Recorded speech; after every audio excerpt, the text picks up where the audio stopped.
relationship dates back before people even saw us on Chasing Atlanta. What do you remember about you and I meeting each other? Girl, you want the truth? I mean, girl, yeah. Okay, because I'm gonna give you the tea, the whole tea, and nothing but the tea. I mean, I remember how we met, but I don't know what the other. Well, we met when you were definitely assisting Funky Dineva. Mm-hmm. Where were we? Do you remember? We were at motherfucking Keisha's restaurant. Okay. Yeah, I don't forget nothing. We was at Keisha's restaurant. Okay. He was definitely working with him, and you were not even only working with him. I'm gonna be honest with you. I'm not trying to dummy down any situation. Go ahead. I'm gonna be doing this the whole time, okay, so just be prepared. Don't let me stop you. You were basically babying him. You know what I'm saying? Funky Dineva likes to have a good time. Girl, she likes to drink. She's a very social person. So you were kind of like his babysitter to me. You know what I'm saying? You was making sure that he got home safely. You was making sure that he wasn't like over intoxicated, passing out. You know, he was supposed to be like Atlanta's socialite influencer. You know, it was a big thing. So you were always protecting his image, making sure that, you know what I'm saying, you know, he wasn't too drunk, he wasn't having too much, whatever. So I always called the babysitter. You would get him home, put him on the couch, make sure the cat or the dog, whatever, you know, was taken care of, and then you would go home. That's how I remember it. That's how I remember it. Okay. You know what I'm saying? That's how I remember it. And then you just kept on coming around. You kept on coming around. And I was like, oh, okay, that's what you're doing, evil girl. Okay. So, and then after that, we ended up getting to know each other and stuff like that. And we became really, really cool. We found out we were all from Florida. You know what I'm saying? And then the head nerd in charge, Chasing Atlanta, ended up coming for the reunion. I know I definitely wanted you to be there. You were there bright and early, bitch. And Dario pulled out the VIP for you like he always does. Mm-hmm. Wait, for what? For me? Mm-hmm. Okay. Yeah, he pulled out the VIP stops for you. You was sitting all the way in the front where the producers and stuff was. They ain't even know what you do or who you are or what it is. And then I remember telling Dario, I was like, oh, girl, she's going to be on the show next year. Like, and I kept on begging. Say that again. I told Dario, she's going to be on the show next year. And I ended up begging you, like, girl, please, sister, do the show. You was like, girl, I'm not doing that shit. That shit was ratchet. T.S. Madison had already said it was ratchet. She had did the reunion. She was like, girl, but I like this type of shit. Oh, girl, I like this. Girl, you hoes was coming from all the woodwork. You know, Maddie had lived. You know what I'm saying? And then you did the show, girl. And hey, you guys are here now. You know, one thing I enjoy about you, you are going to tell the truth. Mm-hmm. You know, you are going to tell the truth. You answered a bunch of questions without me even having to ask you, because there's been I didn't know there was a discussion on who were the people who motivated me to join Chasing Atlanta and who should be taking credit. And I was going to get into this later, but since you mentioned it, I've always given credit to you and Reese G as being the two people who were the driving force in me being on Chasing Atlanta. We'll get into the details a whole lot more on specifically the angle in which I was presented to join on Chasing Atlanta. But I am glad that without me asking you said that you were really trying to convince me to get on the show, because I didn't want to do it. I didn't want to do it at first. Okay, so this is what I remember about how we met. So we did meet at Cirque, yes. And at Cirque, we just started talking, and we found out that we not only went to the same Christian academy, which is Holy Temple Christian Academy. Holy Temple Christian Academy in Fort Lauderdale. We also went to Boyd Anderson. We also went to Boyd Anderson. And so it was just such I won't say a weird commonality, because it's not a lot of people who've gone to BA as well as went to Holy Temple and know those people. And we grew up in Oakland Park, Broward County. We had so many similarities. And so, yes, we kept in contact. I just remember this is when I was staying at home with my mom, and I was sleeping on her couch because I was in between graduating college as well as trying to find my first place. And I remember you calling me one Saturday. I think this was the same day I wrote Lolly, I almost want to say. Because I just remember eating an edible and being high on the couch. But I remember you called me and you was like, girl, I just went through your social media. And girl, what is you doing? Girl, you can't be Funky Dineva assistant all your life. You can't do this, girl. You need to be on Chasing Atlanta, girl. What is you doing? Girl, you rap, you do your own videos, girl. You need to be on Chasing Atlanta, girl. What I was like, huh? You was like, girl, like, what is you doing? Like, I'm just going through your stuff. What is you doing? What is you doing? And I was like, okay, all right. I mean, I thought about it. And then fast forward, T.S. Madison had been booked to be the host for the reunion, and which I brought. I don't know. I don't know about that. I brought her. Yeah, let's make that clear. So I brought her when I was hitting up on the back end because remember, it was gonna be Funky Dineva, and he tried. I never knew that. Yes, and he tried. Oh yes. He tried to overcharge them. Overcharge them or charge his rate. And I was like, no, ma'am, girl, we not paying that. I was telling Dario, girl, we not paying that. So I ended up reaching out to T.S. Madison. I begged her to do the show. People ended up hitting up the people. She gave them a real cute price or whatever, and they ended up coming. See, they'll never give my glory. You know what I'm saying? They'll like never green. give my glory. The glory green. So it was given very much so like, oh, okay. She was like, she's coming. She came. She enjoyed it. She had a good time. I was making her do the repost. I was hearing her like, Maddie, go ahead and repost. Can we get a quick drop real quick? You know, do. You know, because I'm a part of production. I know that, bitch, when it comes to production, I know how things are supposed to be brand, how it's going to look and stuff like that. So that's just being me, being generous, offering my services. Did they want it at that moment? They didn't give a fuck. They wanted to do it their way. They were up and coming. They were really nobodies. Girl, it was just like they had a golden gem in their hands and they didn't know what to do with it. Now I feel like years later, they definitely know what to do with it, but they were just a bunch of kids playing around with the damn iPhones. No shade. Let's keep it a bug.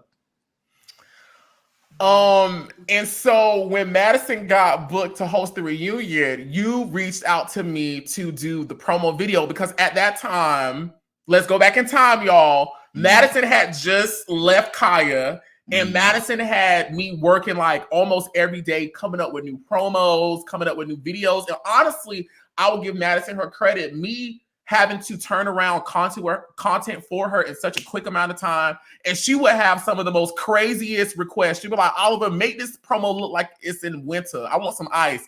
Make this look like fire. Can you make the crown spin? Bitch, I didn't know shit about none of that. But I was like, I'm gonna figure it out. But I have been doing those Queen Supreme Court promo videos. And so from there, y'all were like, can you make one for us that announces Madison as a host that I think is honestly still up on the channel. I think it's still there.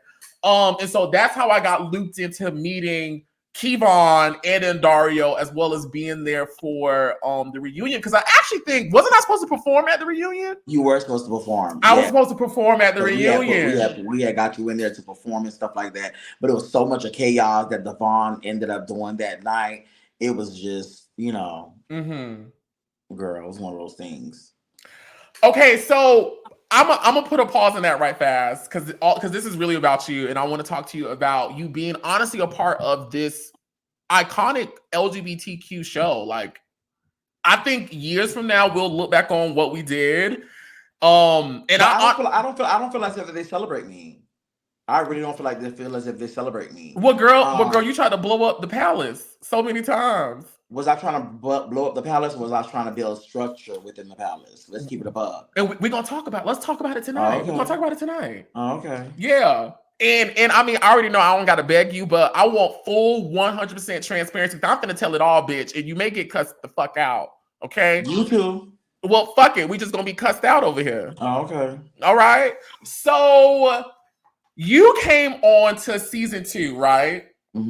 Tell us were you going by Rick Rosa at that point? I was going by Rick Rosa. Okay, talk to us about where Rick Rosa / Gaurdini was before you joined Chasing Atlanta in 2018?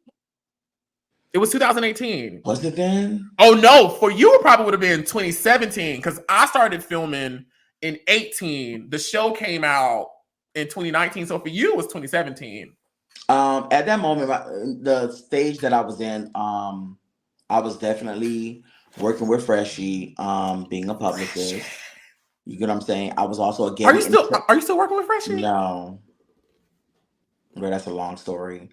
I was a Getty image photographer. So I was able to travel and go to all of these like exclusive events, and everybody wanted a picture. So I would work with Candy, I would work with Tiana Taylor, I would work with pretty much everybody who's a who's who. You know what I'm saying? And I loved it. It was like the thing to do. Like, I love doing interviews. I love being at the spots, making sure I'm getting the paparazzi pictures that nobody else have. So that was like my niche. You get what I'm saying? So when I did Chasing Atlanta, I was actually excited, to be honest with you. I felt like I was gonna bring a different flair. I looked at the season before. I'm gonna be honest, bitch. Me and Dewan was laying in the bed one day. I didn't know shit about Chasing Atlanta. And we was watching the shows and we was like, girl, these hoes is loser. We got this bitch over. I was like, this shit is loser. We got this bitch over here, girl, ghetto as fuck. You know, walking through the ghetto ass house. We got this little black queen over here. You know, with all type of bumps on her face and stuff like that. Talking about she rich, bitch. And if you rich, why can't you go get you some laser? Why can't you go get you some electrolysis? Like, girl, but you rich, bitch. You know, I have money and stuff, but the look was not looking. You get what I'm saying? I was like, girl, they don't really know what je ne sais quoi look like. I said, Je okay, ne girl, sais quoi. I'm finna come to the show and I'm finna shake it. And girl, it's so fucked up because we was laying down. Devon ended up going out one weekend, girl, and he ended up meeting Devon. I don't know if he fucked up. I don't know if they linked up. I don't know what it was. If he spent the night and didn't come back home. I don't remember. But I know when he came home the next day, he was like, "Oh, bitch, you know I done hooked up with the boy from the show, and you need to get on the show. And girl, we finna shake it." That was Devon. So Devon brought me onto the show. If you think about it, so because he met Devon that weekend. And then the application and the stuff was coming up. So he was like, girl, get on the show. We finna shake it. So I got on, I went and did my application. I got on. And mind you, all of the teas about Devon, I had already knew because I got it from Devon. So when I went to my audition, bitch, I was just spilling teas out like, bitch, yeah, because you got this whole and you know, I'm giving I'm giving them the documentation. Fuck the conversation. You know what I'm saying? Because me and Dewan was pillow talking. So when they heard me say all these things, I'm sorry. Were you and Dewan ever a thing? no, that's always my gay Okay. sister, gay brother. That's the girl that we get to play. We just around, girl. We done dish together. Like, girl, it's been a big shawan. Like, that's my sister. That's my sister. She's no longer my sister anymore because we haven't spoke in God knows when. But that was my sister at that time being. And I got onto the show. I gave them all the squeezes, bitch. I gave them every tea that they could think of. Bitch, when I left that motherfucking audition, it was like, we want her. I came for every bitch you could think of, bitch. They was like, we want her. And then that's how the show started. And so I remember from the trailer, you were all in the trailer, like everywhere. I just remember the beginning scene with you at the time, Jalen Aaron, now Lauren England and Montel. And I just remember when I went back to watch the season, I just remember seeing y'all three, and I was like, bitch, these three together. We were really the power of three. Y'all really were. Y'all really were. Really the power of three. I had loved our relationship. I loved everything about it. Lauren ended up doing some shicey shit. You know what I'm saying? And then what did she do? What did she do with Montel? It was something going on with Montel where I don't know if they was playing telephone. They were literally playing telephone. I don't remember. They were playing telephone. Something happened at one of them events. It was he stays going on. Montel didn't really want to fuck with her no more. And then Montel just started acting funny with me. You know what I'm saying? And then it just started getting big. Let me say something. I'm a real down to earth person. When too many bitches are like, they have this thing where you say fake it till you make it, you get fake results. Mm-hmm. When it's too much faking it till you make it, I don't live for all that. I like transparent, authentic bitches. You know what I'm saying? If you ain't got it, you ain't got it. If you got it, you got it. You know what I'm saying? Don't tell me you got this, you got that, and you creme de la creme. You a house nurse, you taking care of somebody, waiting for them to die for a glow up. That's that situation. But you got another bitch over here talking about who are you talking about? No, I'm saying that's what they were saying about Montel. You know what I'm saying? He was a nurse on the back end, staying with the people. You didn't have nowhere to stay. All this bullshit. You know what I'm saying? I do remember Montel being a nurse, though. I do remember that. Right. Yeah, I do remember So when all this started coming around, they started like giving weird energy. So it was like the power of three was not really a power of three. But in reality, it was down to earth. We was on the phone with each other. We was coming up with different ideas and things of that nature. So it was really, really cool. And it just went left. I don't understand. It just went left out of nowhere. Okay. And so season 2 basically became We Hate Gaurdini. Would you agree? Would you not agree? Say it again. I feel like from what I remember about season 2 of Chasing Atlanta, it basically became we hate Gaurdini. It was like everybody on this side and you was on this side. And people were mentioning like what happened, like people always do. When they talk about you, they talk about whatever happened in Orlando with the GoFundMe. Like I remember that being a scene. And Scott, take us back to what happened. Or what do you feel happened that caused you to kind of get on this island as it relates to everybody during season 2 of Chasing Atlanta? Well, I've never been a pick-me bitch.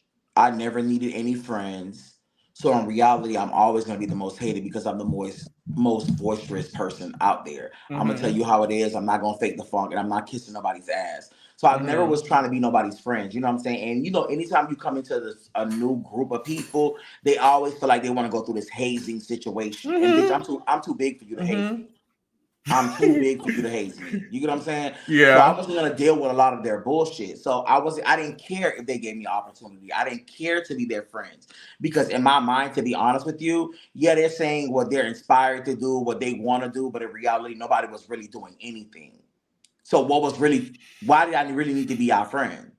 You know what I'm saying? I wasn't really trying to get to know any of you guys. It was like, what? You hoes eat at Popeyes, I eat at Fuck With A Child. It's a difference. Which what's wrong with Popeyes? I'm just saying, girl, it's cute when you're hungry and it's a quick thing, but girl, if it's a regular thing, it's not what it is. It's not good for the intestines. Yeah, it's it not honestly good for the isn't. Yeah. And it's too much grease. The grease be sitting up there for too long. But you know, they just didn't like me, and I really didn't care. And to be honest with you, I really feel like they chose Devon's side. When Devon put in her mind that she didn't like me, it was like a bandwagon situation. Okay. I mean, them her bitch. So from my vantage point, I feel like Lauren and Devon were like the two stars of the show. They hated each other. Yeah, but like I feel like they were like the centerpiece to the show at that time. Like I feel like they were like Nene, Kim, Giselle, and Karen. They were you know, they just were like yin and yang, you know, like they were like the two. And so I can see why everybody would jump on Devon's side, because everybody also probably was scared because everybody knew Devon would slap the shit out you. So that means it was a new star, because literally when I came in, the two stars both hated me. So I got one star on one side hating me with her clique. I got another star on the other side hating me with her clique. And then, bitch, I'm just in the middle.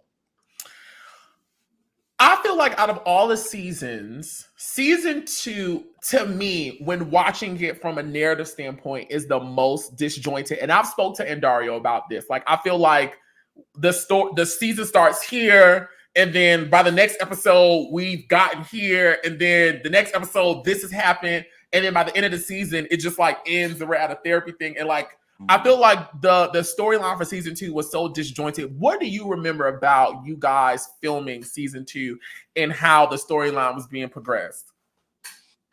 And Dario didn't know what he was doing. He was just trying to come up with any storylines and just like puzzling the pieces as they go. You know what I'm saying? Instead of letting everything like die down or let everything like play out like it's supposed to, how it is now, he was just trying to like pick up pieces as it's going on, and then quickly trying to do like a turnaround to make whatever he had created or the content he recorded, to put it together to make it make sense, if that makes sense. Okay. You know what I'm saying? It was not really organized, but I do want to say season 2, no shade, I feel like put them hoes on the map. I would agree, honestly, especially with like when T.S. Madison came and hosted the reunion. I do feel like it gave them that stamp. No shade. I don't know if it was season 2 or season 3, but when Montel ended up attacking them hoes at the motherfucking fashion show, gave them that. It was 3. Okay, well 3. No, 2. It was 2. It was 2. Yeah, 2. It gave them hoes that. Oh, okay, you understand our business. You know what I'm saying? And I'm over here hating Jaylon, but I'm over here holding my tail, saying, "Don't be, let her go, don't do it, let her go." But everybody else watching this lady about to get her ass demolished. You know what I'm saying? So it was crazy. But it made it. You know what I'm saying? I forgot what season it was, 2 or 3, when J-Lon threw the water in my face. Can we call just because I don't feel like dealing with no I'm shit? sorry, Lauren. I'm sorry. Yes. But at that moment, she was J-Lon. So we have to go back to reference. She was J-Lon. So it was J-Lon that threw the water in my face, not Lauren. And so when she changed her name, the slate got clean. Yeah, the slate got clean. She became a nobody. You fucked the old body. You ain't fucked the new body. You know, we being honest tonight, and so we just go say everything. Don't slap me for saying this, but I remember you called me when Lauren officially became Lauren, and you was like, well, fuck, I done said it already. You was like, girl, girl, she only changing her name because she don't want. Because I trademarked it. I did say that, didn't I? What you said? I said, girl, she only changed her name because I trademarked it. Oh my God. Talking about trademarks, let's get to season 2 reunion. The reunion that you came hours late to. I'm sitting there texting you like, girl, when are you coming? When are you coming? When are you coming? You're like, girl, I'm not coming. Take us back to that day. What were you thinking? Why were you late? Was it intentional? What made you come? What was your game plan? Because you came with documents. You came with folders. I had a haircut. I was ready. I was anticipated. And then I forgot what happened. I don't know if I was talking to Dario or whatever. But something happened when something didn't go my way. And I honestly felt like, bitch, I put a lot of motherfucking work. Bitch, I paid for all the reposts when it came to Chasing Atlanta. What you mean repost? On Instagram, I had every celebrity you could think of repost Chasing Atlanta, repost the T.S. Madison interview. Bitch, all those views when I had Candy and all of them doing shout outs. Nobody knew who the fuck a Chasing Atlanta was. Everybody saying how they were friends with celebrity this, celebrity that, but I literally had every celebrity talking about Chasing Atlanta and giving shout outs to Chasing Atlanta just so we can have for content to repost. They're tagging us on Instagram. Bitch, I did that. Them hoes ain't do that. And we know repost is cost. You get what I'm saying? You so Florida reposters. I'm saying they call. So when Dario be feeling like, girl, like, oh, girl, she didn't really bring nothing, bitch. Literally, bitch. I wasn't really working with Dario one-on-one. I was working with Kevon. Which we're going to get into as well. Yeah, I was working with Kevon. So I was trying to do this for Kevon. You get what I'm saying? I felt like this was his baby. I felt like he put the work in. He was up late night, going to work, girl, in the car, having to move, all this other bullshit, and still trying to do Chasing Atlanta. You know what I'm saying? So I admired his dedication and stuff like that because that was his baby. To me, Dario was just the editor. You know, I didn't know that it was, to me. I didn't know it was a partnership. I didn't know there was a 50-50 brand. You get what I'm saying? When we get down to the bottom and we hear on Dario's side about, oh, Kevon borrowed money, he didn't give it back, and he couldn't pay his bills. She had to front it. I didn't know all the squeezes, the lemons, of the juices. Bitch. I only knew what Kevon would tell me. You get what I'm saying?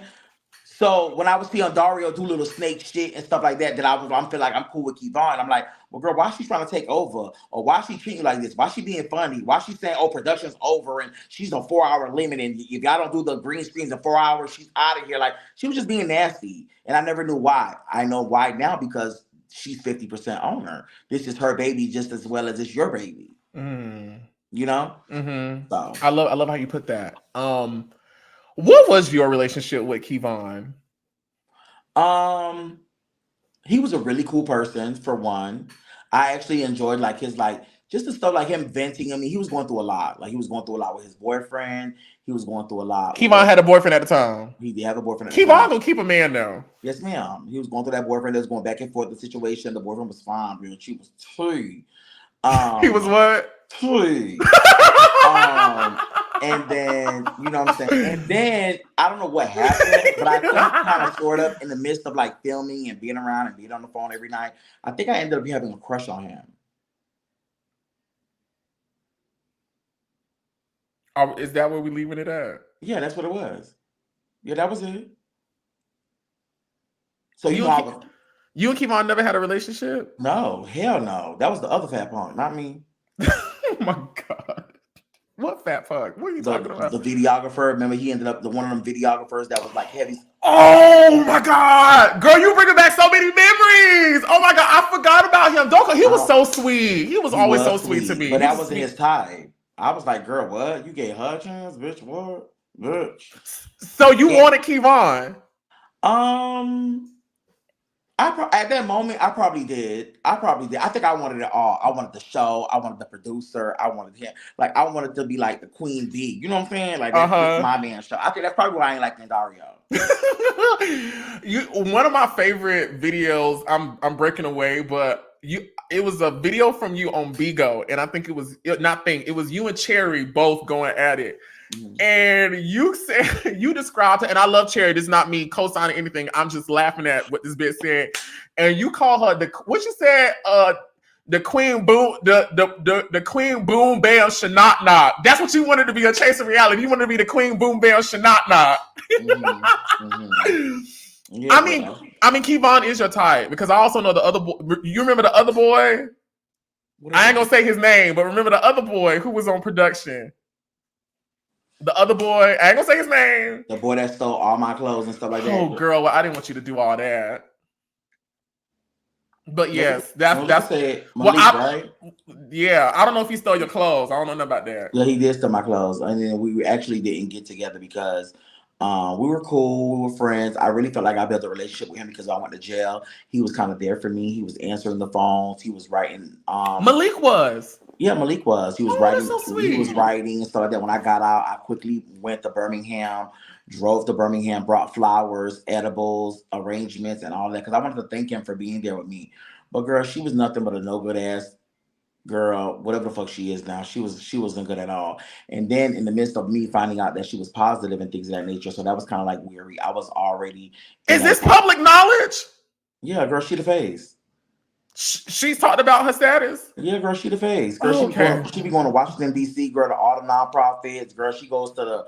She should have got so many magazine spreads, and girl, she do this big old thing organization in Birmingham. So, girl, she told me in the middle of us wanting to get to know each other. You know what I'm saying? Okay. So that was a gagger for me. I was like, oh, girl, what was the tea? You like, girl, how many hoes I done laid out, bitch, because of the shanat. Like being ignorant. You know what I'm saying? I was being ignorant. I was being Rick Rosa. So I didn't understand it. So she made me understand a little bit more. And then plus I really, really liked her. Well, good. So, you know what I'm saying? It turned it around. But make a long story short, like later on in the friendship, the bitch done motherfucking robbed me, came through my house, came through the second level of the where I was living in, girl. I had my clothing line. She took everything, $10,000 worth of clothes. Because remember, I came and I got me a shirt for the T.S. Madison experience that I wore, the blue glittery one from that clothing line. And so when I heard the story, I was like, that whole took everything. That whole took everything.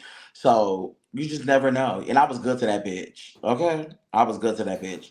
But in the midst of all that, was talking to her and, you know, getting to know Kevon or whatever. But I had really, really liked Kevon because he was just so sweet and gentle. And Kevon is very sweet. You know, he was just so sweet. So, but she was the bottom. So, you know, that was no way to work. Okay, let me ask you this before, because we got to get back to the reunion. I'm really enjoying this right now. This is a lot of fun. Like, I'm actually enjoying going down memory lane with you because it's bringing back so many memories. Girl, you know, when I just did my last season of season 6, I realized, like, girl, I've been affiliated with y'all for 6 years now. Like, it's 2024, and I started back in season 2 in 2018. Yes. It's been 6 years. Damn. Yes, bitch. It goes by so quick. You have a type. At least from what I see. It's always these like twinkish, short, skinny boys. They don't have to be short. Definitely skinny. Definitely big dicks. I go about the dicks. And then the personality and stuff comes afterwards. So that's usually my type. I got you. Let's go back to the reunion. Why? Okay, so you say you were late because you didn't get your way, right? Mm-hmm. Talk to me about you coming with the receipts, with the outfit. I'll never forget that glittery purple thing. And I just remember being there. Now, I was at the season 2 reunion. Okay, Lauren has gotten up and walked out like 5 million times. And I remember Lauren being like, I can afford to hire everybody in here. They only did the reunion on this day because I was gonna be out of town. The show ain't gonna go on without me. I remember sitting there hearing her say all this, and like she just kept walking out. She just kept walking out. Second of all, I remember everybody being drunk. Well, not everybody, but this couch on this end was lit. Like they was toe up. Mm-hmm. And I just remember turning around because and Dario Mama was in the back with the food because remember she had did a little fruit display, and I just remember turning around. Keela Peace came. Mm-hmm. Keela was there, and I just remember turning around and looking, and I saw you. And then they went on break, and then they came up and sat you down, girl. And the show started, bitch. Talk to me about your approach for that season 2 reunion. I wasn't gonna come because of exactly what you said. I feel like they was giving Lauren so much of like favoritisms and stuff like that about, oh, y'all gotta share a dressing room, but she gets her own dressing rooms, and then this and that and that and this. And I'm like, girl, what has she really brought? You know what I'm saying, to the show? Like she asking for all these demands, but what does she bring to the show? To me, that's just to me. You know what I'm saying? So that had pissed me off. And when they started talking about, yeah, there's no dressing room, she's the only one with a dressing room. I'm like, excuse me, bitch, if I gotta pay for a dressing room, I could pay for a dressing room. So I think that's what really made me not even want to come. You know what I'm saying? And then when I ended up coming, it was like I could feel the energy. I could feel the energy. Like it was like everybody in the crowd, before I even got there, I don't know what she was saying about me or what it was giving, but everybody in the crowd was like, girl, it's gonna go down. It's gonna go down. You know what I'm saying? And I was ready for that ass. Bitch, I did all my documentation, fuck the conversation. Bitch, so whatever she was ready to bring, bitch, I was ready to attack her. You know, how do you own a business, bitch, and you don't even own really a LLC? How are you even selling hair bundles and you over there doing bitches' hairs and you don't even have a hair license? Like, girl, you never went to cosmetology school. There's nothing in the record. You lost like, girl, you know what I'm saying? What's the procedure if a bitch have cancer and stuff and they want to wait? Like, girl, give us your credentials. Yeah, fuck that you used to do hair since 12 years old. On paperwork, what's your credentials? You get what I'm saying? So I was ready for that ass. I was ready for that ass. What do you remember? What do you remember you had in that folder? Everything. Girl, the last time when she went to school and she didn't even finish her cosmetology license. Girl, why she ended up losing the shop in Alabama. Girl, just everything, girl, from foreclosures. I mean, from the apartment rentals and stuff, of the evictions. Girl, I had all of the squeezes of the juices. And how did you find all this? I'm a Florida punk. Girl, and let me tell you one thing about a Florida girl. Once we lock in on that ass, bitch, we not gonna stop. And remember, scam recognized scam, girl. I feel like she was a scammer. So while she was over here parading about how I'm a scammer and I stole from the dead, I feel like, girl, you steal from companies and hair boutiques and all this other bullshit. So it was like, girl, I understand her. We see each other. You're a younger version of me, girl. You can never lick the cat. Hello, a kitten can't lick me. Oh, I like that. Yeah, a kitten can't lick me, bitch.